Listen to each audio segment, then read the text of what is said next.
автор мировых бестселлеров «Будущее разума» и «Будущее человечества». Сегодня на III Форуме социальных инноваций регионов в своей лекции «Глобальное будущее 2050» Митио Каку расскажет о потенциале создания сверхразума к 2050 году, о том, как изменятся привычные нам сферы жизни общества, образование, медицина, взаимоотношения внутри нашего общества. Есть ли у человечества шансы научиться управлять временем? Ladies and gentlemen, please welcome Mr. Michio Kaku. Good evening, Mr. Kaku. Welcome to Moscow. How are you? As you know, it's already second day of the forum. Did you have enough time to get around the forum and maybe have you visited any exhibitions here? Yes, I was very impressed with the energy, the enthusiasm, the innovative spirit. Everywhere I go, I see excitement here. So thank you, and I guess this is the best time to give you the floor and to start the most interesting part of your presentation. Дамы и господа, еще раз встречайте аплодисментами мистер Митио Каку.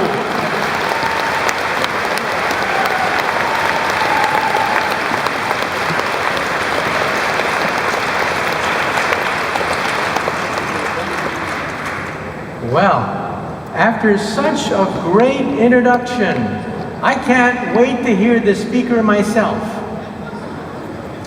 First of all, I'm going to talk to you today about the future. The next 20, 30, the next 50 years into the future. And I've had the privilege of interviewing over 300 of the world's top scientists for the Discovery Channel, BBC television, to give you the most authentic look at the future.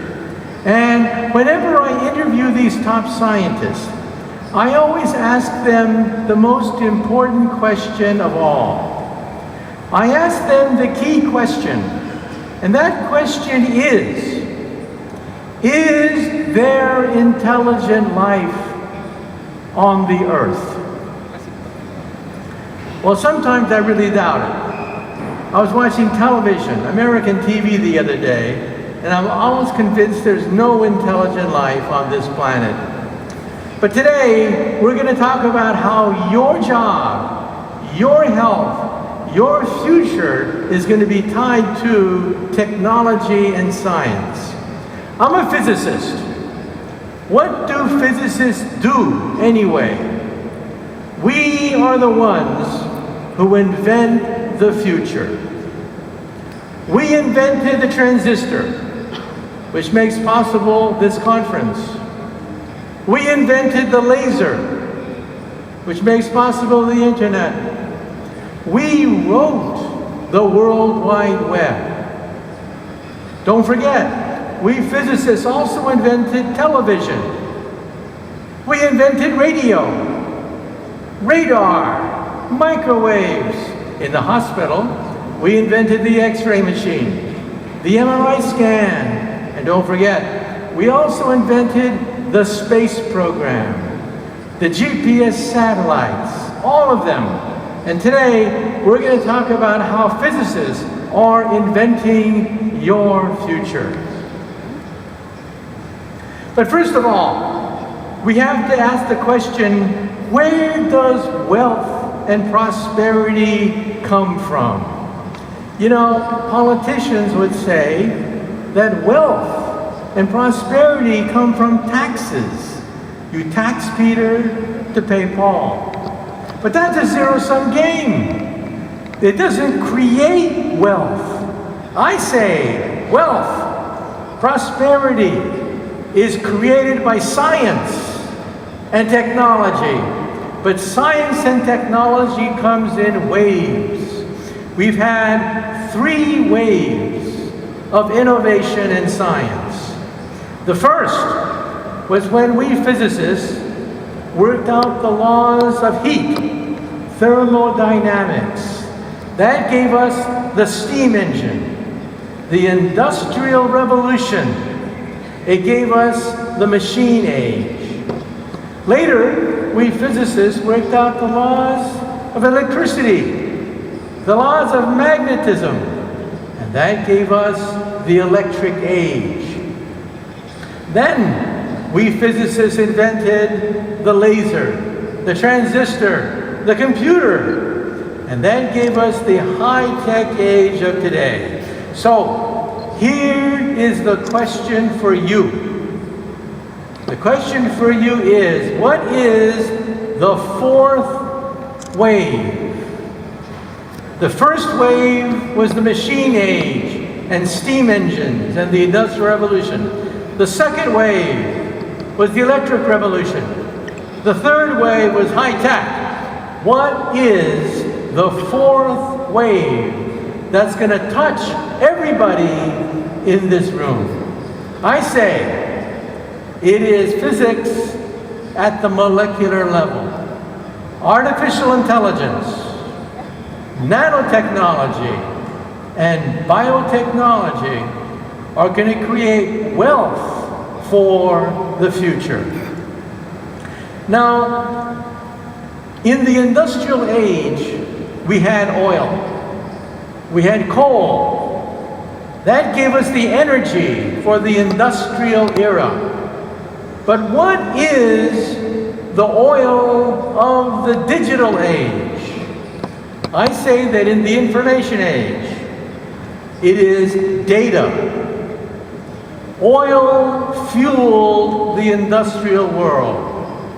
Data is fueling now the modern day world, the world of the fourth wave of innovation and science. How do we process data? Well, with oil, we have oil refineries. With data, we have analytics. Analytics allows us to crunch the numbers for data. But then you need intelligence, artificial intelligence, human intelligence to apply this data, to use it in usable form. This is where artificial intelligence will process the oil of the future. Data is the oil of the future. And what is driving this is Moore's Law. Why are we here today? We're here today because of this curve. This curve says that computer power doubles every 18 months. Every 18 months, computer power doubles. Today, if you get a birthday card with a chip in it, you open it up and it sings, "Happy birthday to you." That chip has more computer power than all the Allied forces of 1945. Stalin, Hitler, Eisenhower, Churchill would have killed to get that chip. And what do you do with that chip? You throw it away in the garbage. Now look at the year 1969. In 1969, we went to the moon. But what did we have in 1969? 60K processors. You realize that your cell phone today has more computer power than all of the American and Russian space program of 1969. That's how powerful your cell phone is today. And now look at the future. This is how we predict the future. But we should also say there's a warning. This curve cannot go on forever. It is already slowing down. One day, Silicon Valley could become a rust belt. And we'll talk about that in a moment. So we're talking about a revolution now in artificial intelligence. What is artificial intelligence? Artificial intelligence has at least three major types we'll talk about today. First, robotics, machines that can move, that duplicate human motions, mechanical devices that look almost human. Second, pattern recognition. Recognizing patterns in huge mountains of data. And then third, learning machines. Machines that actually improve themselves. You see, we made a mistake 50 years ago. 50 years ago, we made a huge mistake. We scientists thought that the brain was a computer. A digital computer. Wrong. The brain has no software. The brain has no programming. The brain has no Windows. The brain has no Pentium chip. The brain has no CPU. The brain has no subroutines. The brain is not a digital computer. Then what is the brain? The brain, we now realize, 50 years later, we now realize that the brain is a pattern-seeking learning machine. It learns after making mistakes. It learns like a baby. This is the bottom-up approach. The top-down approach failed. The top-down approach was thinking that the brain is a computer, writing all the lines of code and software for thought. That's called a top-down approach. Wrong. That's not how nature does it. How does nature create intelligence? Nature starts with animals, and they learn from bottom up. So, in the future, artificial intelligence will be everywhere and nowhere. Today, doctors on the operating room have the internet right there. Your X-ray charts, your MRI scans, right there in the operating room on the internet. In the future, the doctor will talk to the internet. You will have RoboDoc, an artificially intelligent doctor in your lens. Doctors will talk to it, ask it for advice, even as it's operating on your body. And today we know that robots can analyze X-ray charts better than a human being. Robots already can analyze thousands of X-rays, spot cancers, early onset Alzheimer's, better than any human. And that's today. Data analysis, pattern recognition. And this is how we will communicate with this data. All this data will be generated right there in our eyes. Virtual reality today is for children. Children put on these glasses and they see a cartoon. In the future, scientists, educators, doctors will be able to analyze science, engines, machine parts right there on the internet. But there's a problem. The problem is you get seasick wearing these goggles. What you see and what you feel, there's a mismatch.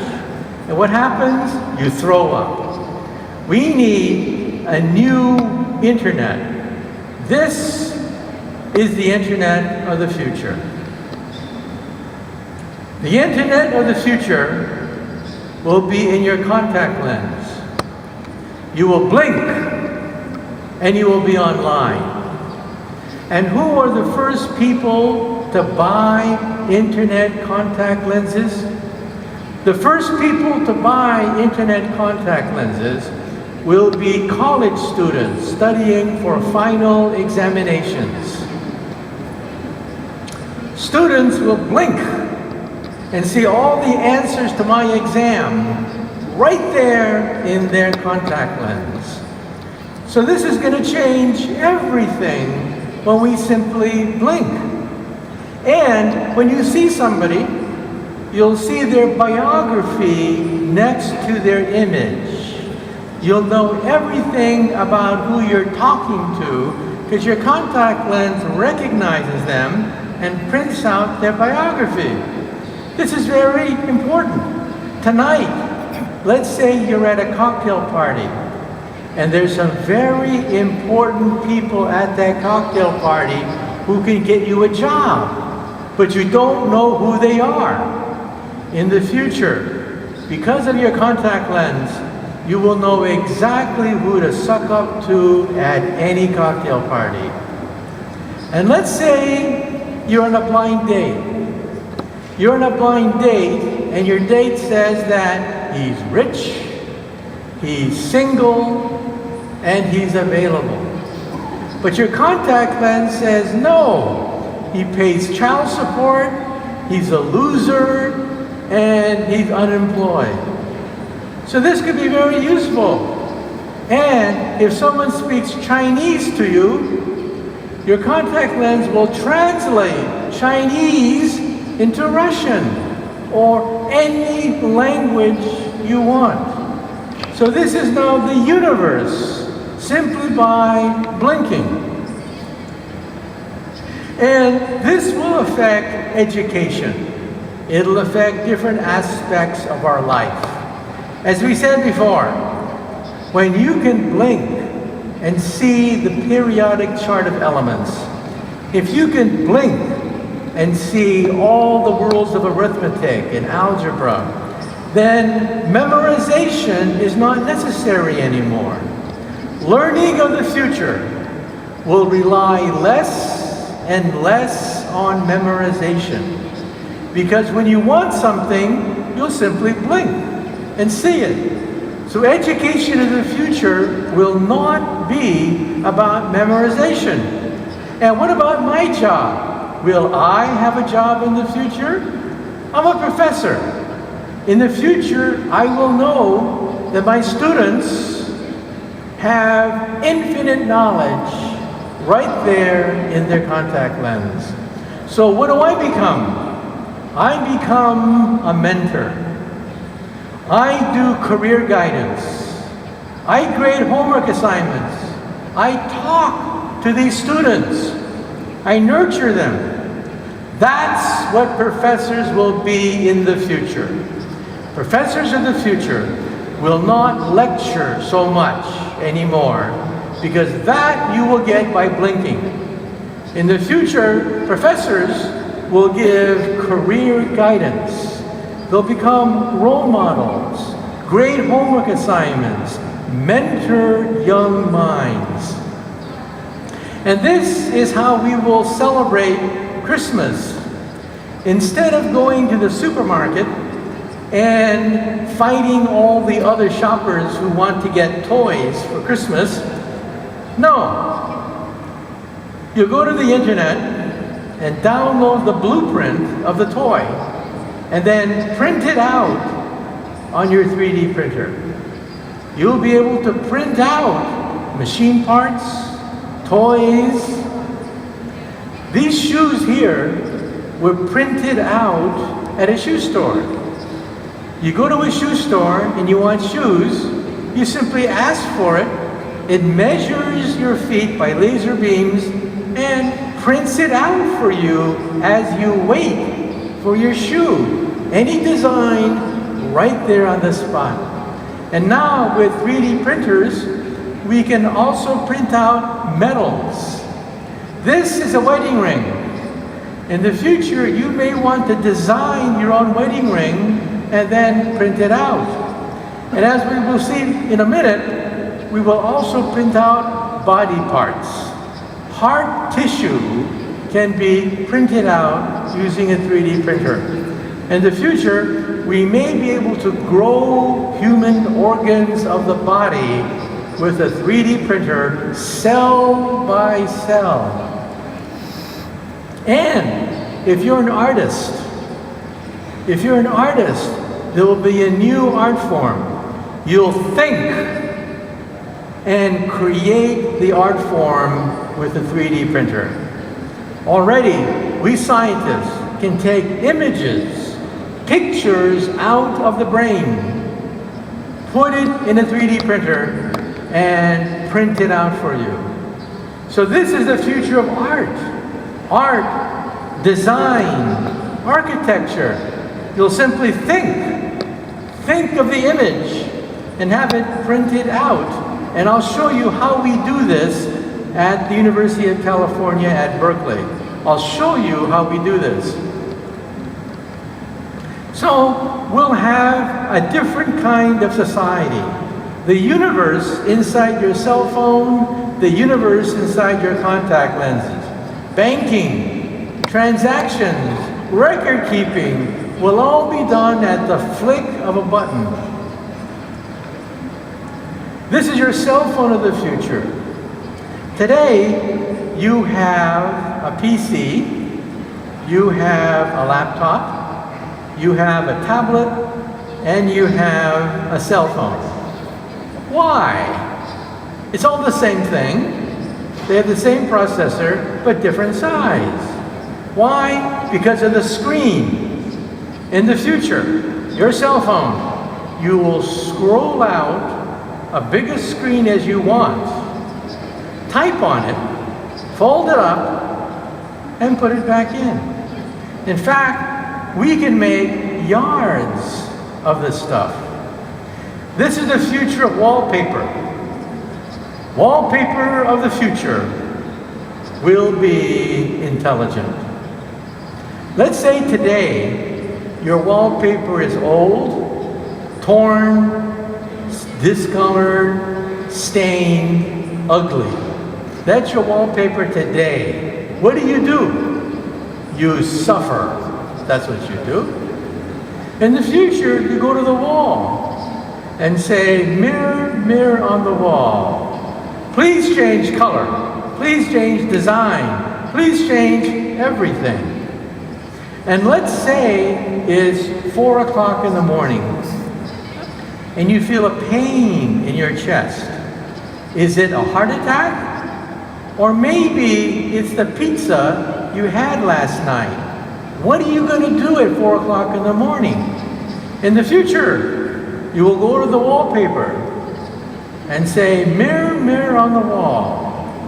I want to talk to RoboDoc. Boom! A robot doctor or lawyer or engineer appears in your wallpaper. Speaks perfect Russian, English, whatever language you want. Has infinite knowledge of the internet. Gives you sound legal and medical advice. Let's say you're driving your car and you get into a car accident in a small country where you don't speak the language, and it's 4 o'clock in the morning. What are you going to do? It's 4 o'clock in the morning, you can't speak the language, you don't understand the laws of that country. What are you going to do? In the future, you'll get on your wristwatch and talk to robo-lawyer. Robo-lawyer, robo-engineer, robo-doc are intelligent. They speak whatever language you want. They understand the laws, the medicine, the customs in any place where you may want to visit. So the future will be somewhat like science fiction. In science fiction, like in Star Trek, we have something called a holodeck where you can literally enter a new world right on the spot. And this is your car of the future. The car of the future will drive themselves. Not only that, the car of the future will park itself. So what happens is you get in your car, you go to work, and then you tell the car, park yourself. The car scans the city for all the empty parking spaces, parks itself. Afterward, you get on your wristwatch and say, pick me up, and the car picks you up. So in the future, you don't really need a car. You can simply rent a car. You simply talk to it, and it comes and picks you up. In fact, your car is going to become a robot. I say that the robotics industry will be bigger than the automobile industry of today. Think of the automobile industry. It's huge, right? Repairmen, we have mechanics, we have people who design cars, a huge industry. The robotics industry will be bigger because your car will become a robot. You will talk to your car. You'll argue with your car. You'll have intelligent conversations with your car. Your car will become part of the seamless future. And cars will fly. I was just in Dubai a few months ago, where already there are negotiations for a fleet of flying cars. Cars that can fly. They're expensive, but yes, they already exist. And the future of transportation is supersonic transports. You know, I was in New York City yesterday. It took me 10 hours to fly from New York to Moscow. In the future, we'll do that in 2 hours. 1 hour to London, 2 hours to Moscow, because we will have supersonic jet planes. Now, once upon a time, we had the Concorde, the British-French supersonic Concorde. It was a failure. It went bankrupt. What happened to the Concorde? The Concorde went faster than sound, but it created a sonic boom. The sonic boom shattered glass, windows. Nobody wanted the Concorde to sail over their house. So it was a failure. But now we have supercomputers. Supercomputers that can create supersonic airflow. We can now create supersonic jets without the sonic boom. Think about that. Going from here to New York just in an hour or two. And even beyond that, we're going to go into outer space. Prices are dropping for space travel. You know the movie The Martian with Matt Damon? That movie, The Martian, cost $100 million to make. Hollywood spent $100 million making that movie, The Martian. Now, the Indian government sent a probe to Mars for $70 million. So a Hollywood movie about going to Mars costs more than actually going to Mars. That's how cheap space travel has come. And who knows? I believe that once we run out of space, once we begin to look what's out there, we may even bump into another civilization in outer space. We don't know, but there could be intelligent life in the universe. Now, I'm on radio, and many times people call me on the telephone to be on radio. And they say to me, Professor, you're wrong. You're wrong. The aliens are not there. The aliens are here. Flying saucers have landed. So I ask these people, how do you know that aliens have landed with their flying saucers? And they tell me they know because they've been kidnapped. They've been abducted. They've been taken into their flying saucers. Well, I have a word of advice.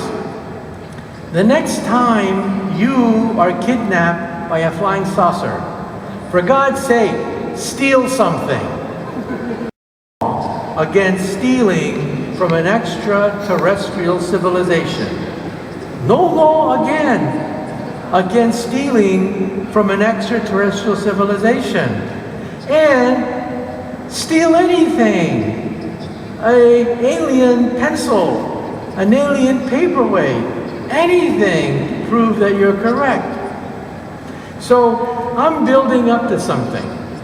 When we have the internet in our contact lens, when we have the internet in our brain, what does all this mean for our daily life? When we buy things at the supermarket, when we go shopping, I say we're entering something called perfect capitalism. Now, what is capitalism? Capitalism is private ownership, where prices are set by supply and demand. That's it. That's called capitalism. But capitalism is imperfect. You don't know what things really cost. You don't know who's cheating you. You don't know what the best bargains are. You don't know what the profit margin is. It's all guesswork. That's where the computer revolution comes in. The computer revolution gives you infinite knowledge of what you're buying, who's cheating you, how much do things really cost, and capitalism becomes perfect. And what kind of capitalism is it? It is less and less commodity capital and more intellectual capital. England, for example, England derives more revenue from rock and roll than the coal mining industry. Now think about it. When you think of a British coal miner, you think that's the worker, a British coal miner. But rock and roll generates more income than the entire coal industry. This is the future. The future is more perfect. Waste, friction, all the excesses of capitalism gradually being eliminated, and intellectual capital becoming more important than commodity capital. So every revolution has winners and losers. Unfortunately, there are losers in this revolution. Listen carefully. The biggest losers are repetitive workers.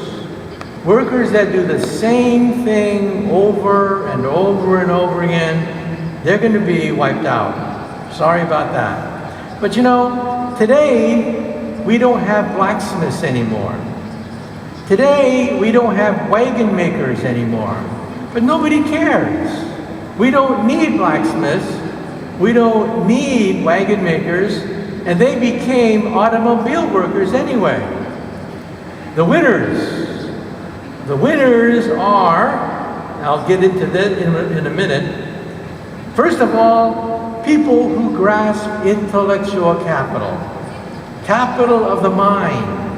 That is creativity, innovation, planning, strategizing, intellectual capital. Now, how do you become a billionaire? The internet has created more billionaires than any other technology in modern times. How do they do it? How do these people, when they're only 20 years old, become a billionaire? Well, it's no secret. First, you take an industry, any industry. Then you look for points of friction. Where do you have inefficiency, friction, waste, redundancy, bottlenecks, choke points? And then identify the middlemen. And then what do? You digitize them. Who is the richest man in the world? Jeff Bezos. Why? He followed these rules. He digitized the middlemen in retailing. Uber, Airbnb, they all followed the same path. Digitize the process. So, what are the jobs of the future? The jobs of the future, listen carefully. The jobs of the future are jobs that robots cannot do. So, what cannot robots do? Robots cannot do three things. Listen carefully now, because I'm not talking about your future. There are three things that robots cannot do. First, robots are very bad at semi-skilled labor. Robots cannot pick up garbage. Robots cannot fix a broken toilet. Robots cannot design a garden. Robots cannot wire up your house. Semi-skilled work. Carpentry, plumbing, nope. Robots cannot fix a broken toilet. Robots cannot even pick up garbage. Garbage men will have jobs in the future. Second, human interaction. The good news and the bad news. The good news is society will be cheaper, more efficient, more goods and services, less aggravation, infinite knowledge when you need it. That's the good news. What's the bad news? Well, the bad news is, in the future, we will have lawyers. Sorry about that. We will have lawyers because only a lawyer can talk to a jury. Only a lawyer can talk to a judge. Only a lawyer understands the changing moral standards of a population. We have to have lawyers. Human interactions cannot be done by robots. Professors will become mentors. Lawyers will argue with other lawyers and other judges and juries. Jobs involving human-to-human interactions cannot be done by computers. Third, most important. The third category is the most important category, and that is intellectual capitalists. People who are artistic. People who can write a novel, tell a joke, be on television, discover a scientific law, plan, strategize, products of the mind. Those are going to be the jobs that are the biggest category of the future. Robots cannot do any of these three things. And, as I mentioned, we're headed for some rough times. The Moore's Law, which makes everything possible, is ending.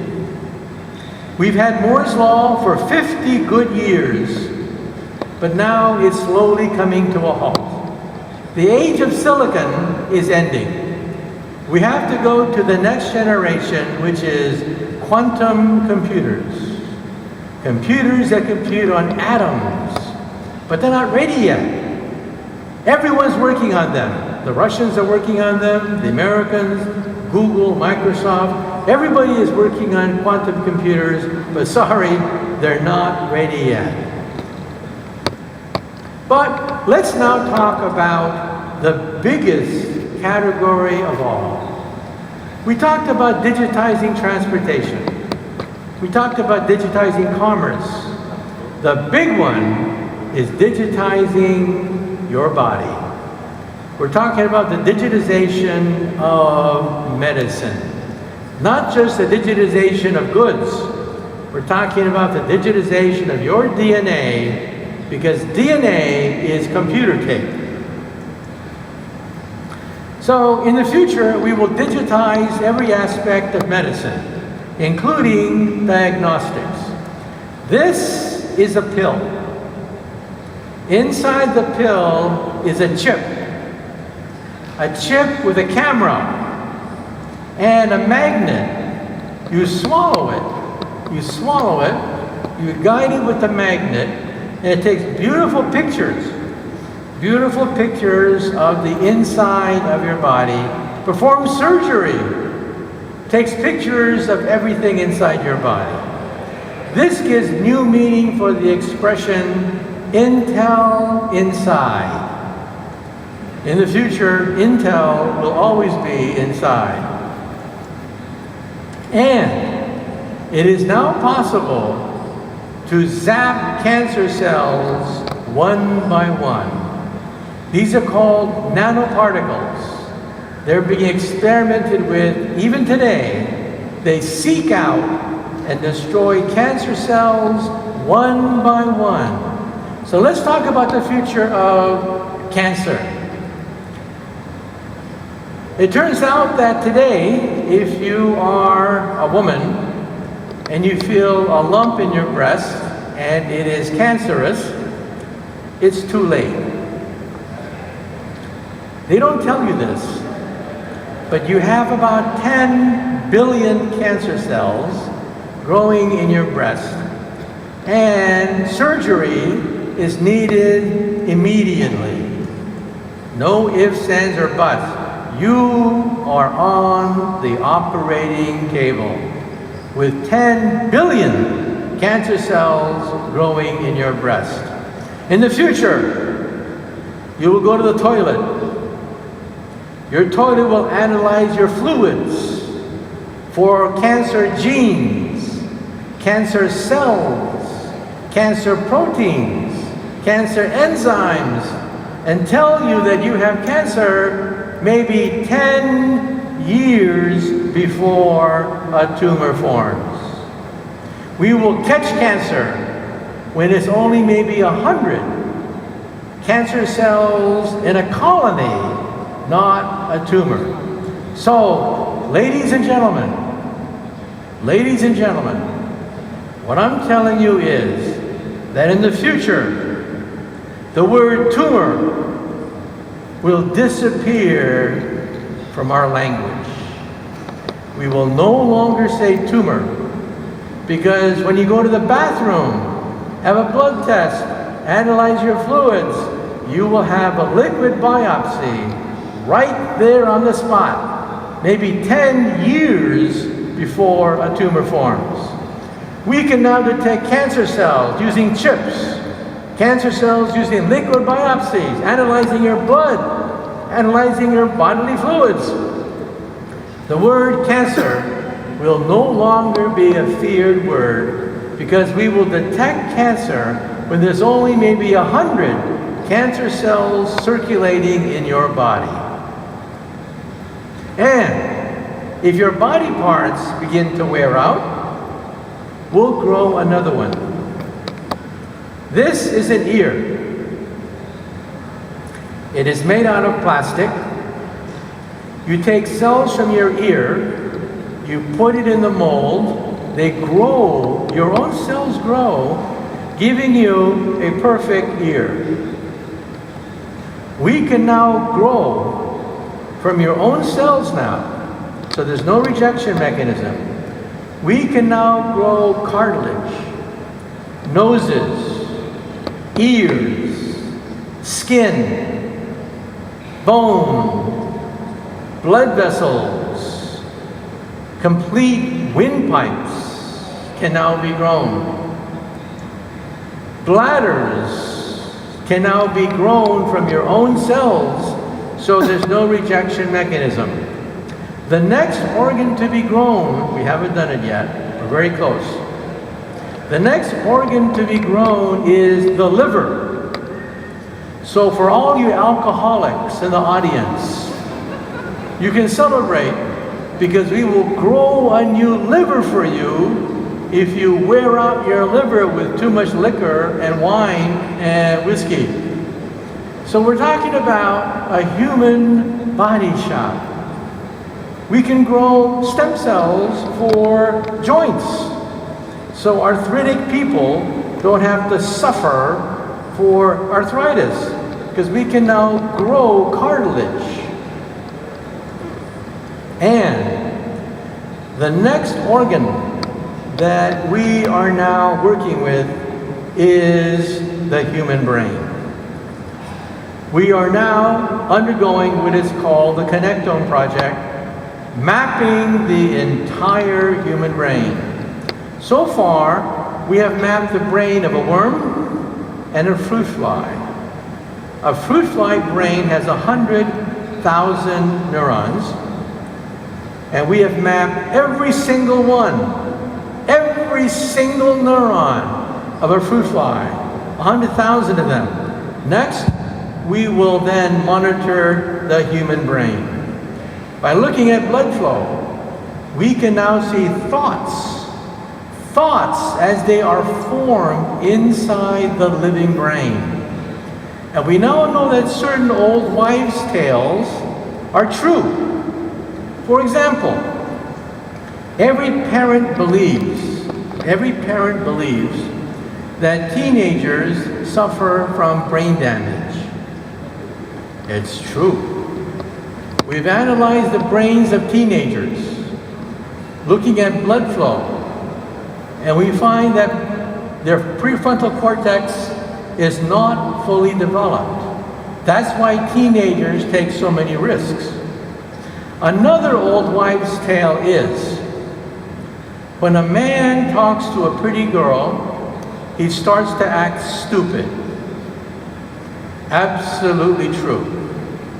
When you brain scan a man who talks to a pretty girl, blood drains from the prefrontal cortex and they start to act mentally retarded. Absolutely true. So all the legends about the human brain, we can now test using physics. And we can now attach the human body to an exoskeleton, giving them the gift of life once again. We can now take someone who's paralyzed and give them the ability to move. You know, 2 years ago, we had the soccer games in São Paulo, Brazil. 1 billion people watched that soccer game. The man who started that soccer game went up to the soccer ball and kicked it. Now what's so strange about that? The man who kicked that football was totally paralyzed. He couldn't move anything. He was trapped inside a body that couldn't move.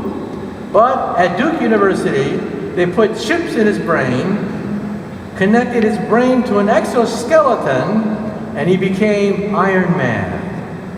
And so it's possible to create a body. And it's also possible to make games out of it. On the upper right is something that you can buy in Japan. On the upper right, you see a headband. That headband monitors electrical activity in the brain. It has 2 ears on it.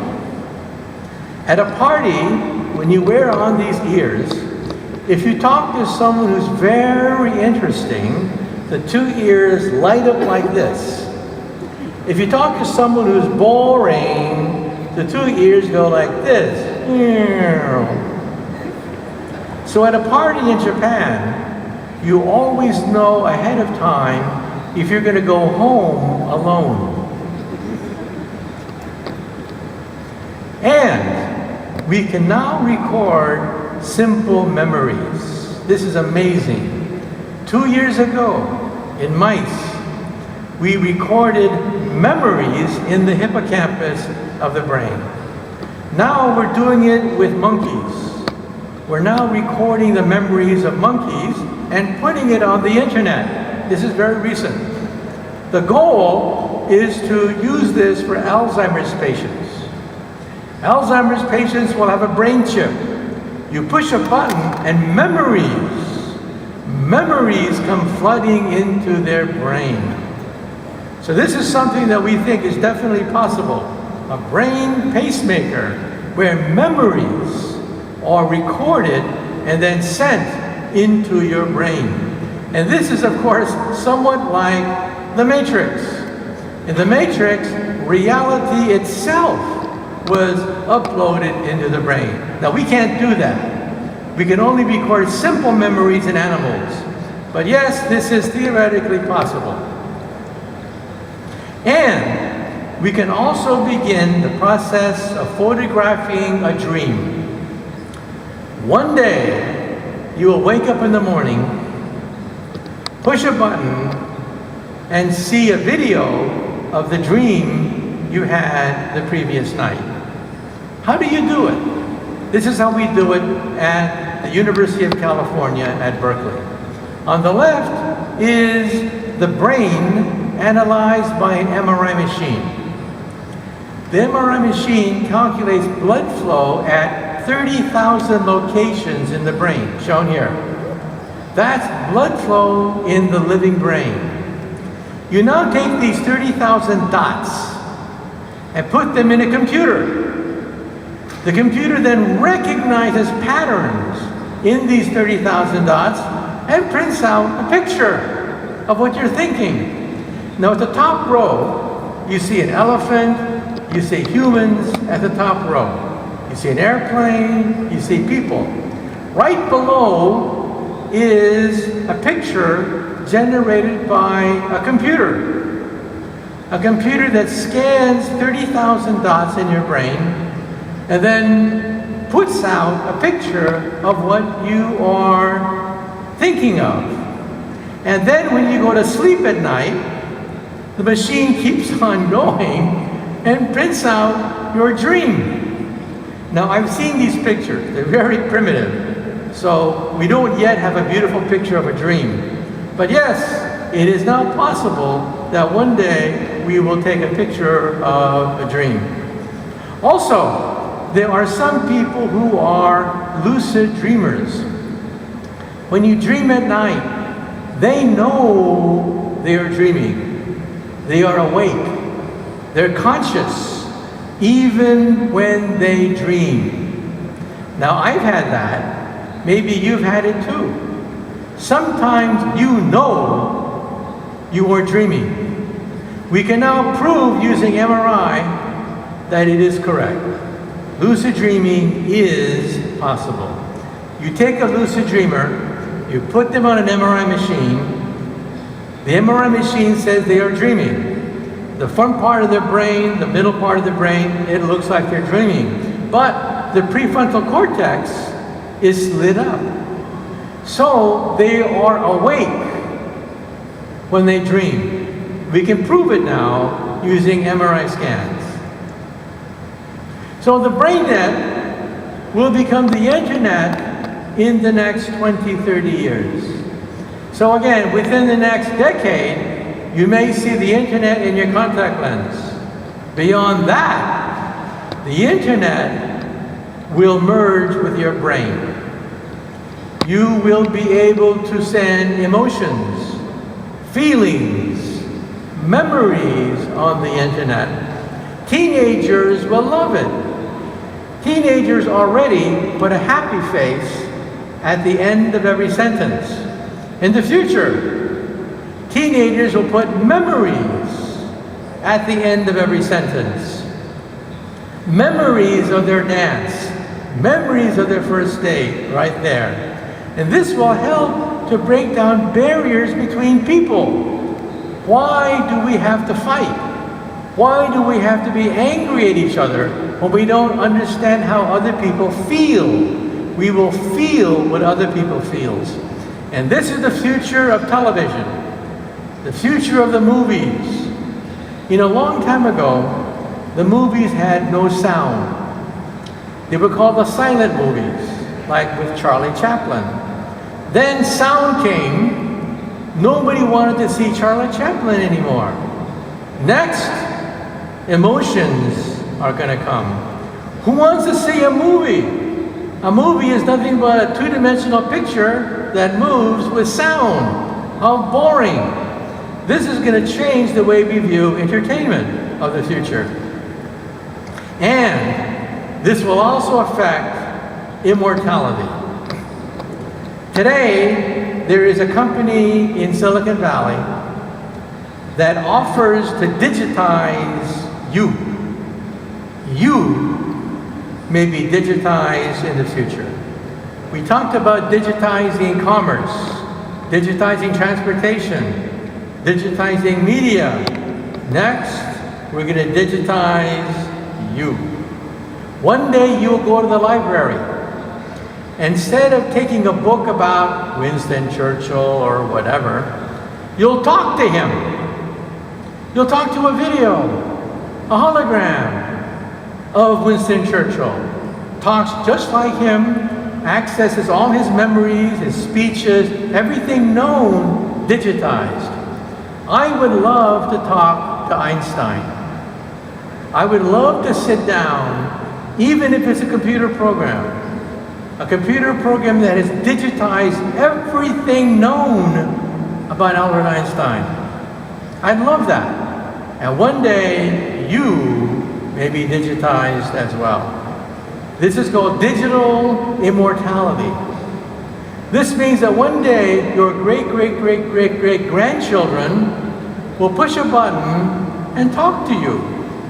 And you'll talk to your great-great-great-great-great-great-grandchildren as if you were there. Now, of course, is this really you? Well, we can debate that question. That's called digital immortality.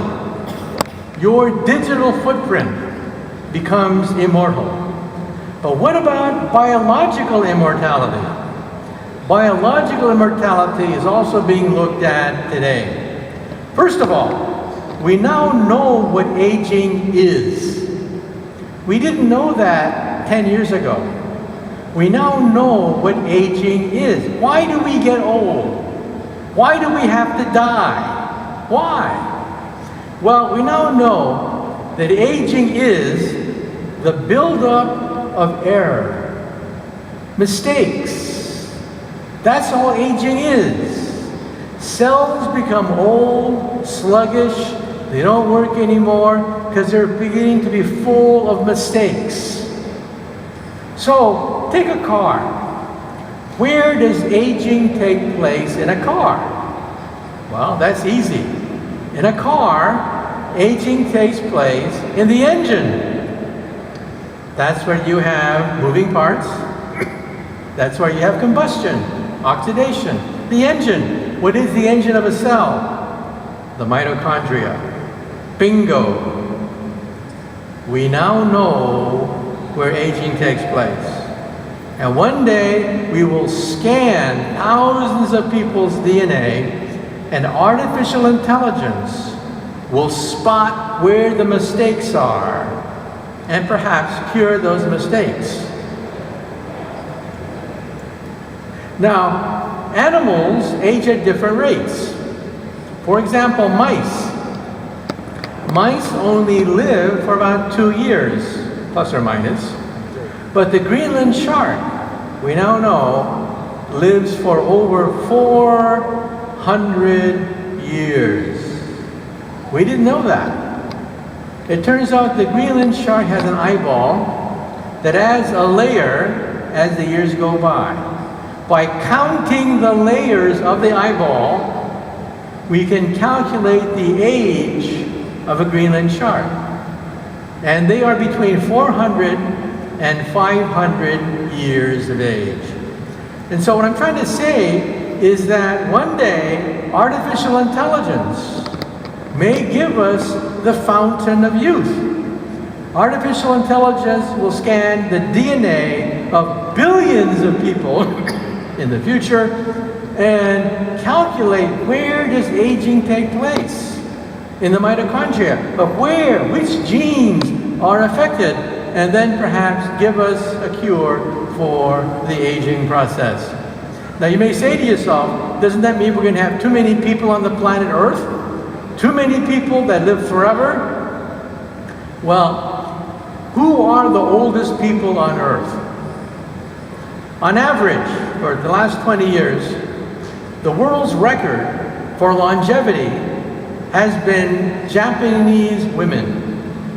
Japanese women, for 20 years in a row, live the longest on average. And what's happening to the Japanese population? It is collapsing.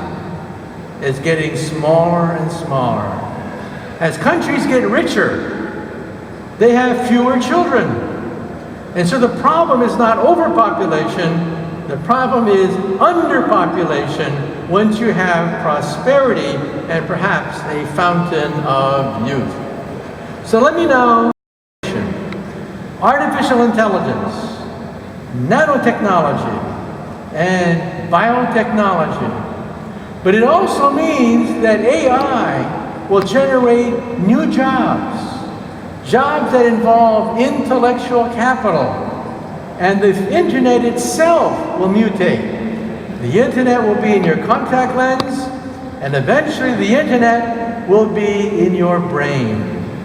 The internet will become BrainNet. You'll walk into a room, think, dictate emails, download movies, talk to people, feel what they feel just by thinking about it.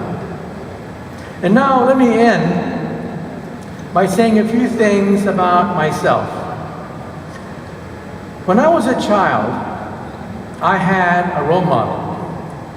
My role model was Albert Einstein. And let me tell you my favorite Einstein story. When Einstein was an old man, he was tired of giving the same talk over and over again. So one day, his chauffeur came up to him, and the chauffeur said, "Professor, I'm really a part-time actor. I've heard your speech so many times, I've memorized it. So why don't we switch places? I will put on a mustache, I will put on a wig, I will be the great Einstein, you can put on my jacket and be my chauffeur." Well, Einstein loved the joke, so they switched places. Well, this went along famously until one day, a mathematician in the back asked a very difficult question. And Einstein thought, oh, the game is up. But then the chauffeur said, that question is so elementary that even my chauffeur here can answer it for you. Thank you very much. And again, this is the future. Congratulations. You are among the winners. Every revolution has losers and winners. You represent the future. You represent planning, innovation, strategizing, intellectual capital. Congratulations, you are among the winners.